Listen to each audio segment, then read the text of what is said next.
And I was so excited that it was going to be him because, you know, he hadn't sort of occurred to me as someone who could play that part, but when I found out it was going to be him, I really felt like it was going to be a great movie because I had done a couple table reads with Jonah actually for other projects, and Jonah was just always like astoundingly great at them. And he would be one of those guys sometimes that they would throw a couple parts at, you know, like you do a handful of parts. Every single thing that they threw at him, he would like make, you know, so interesting and so much more interesting than it was. It would just be a very flat thing and he would bring so much character to it. So I knew how great he was and was very excited to get to do that movie with him.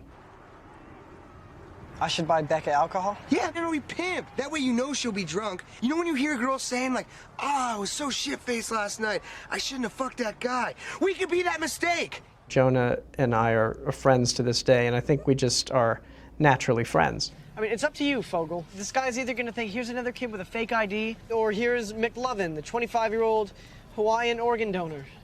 Okay, so what's it gonna be? I am McLovin.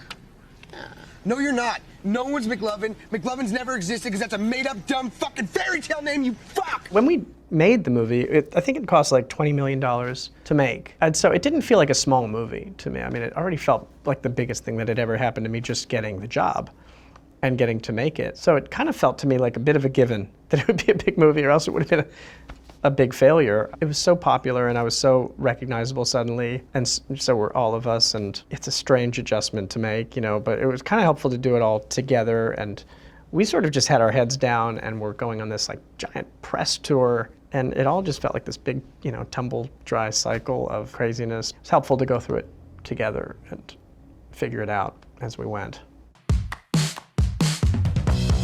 Scott Pilgrim versus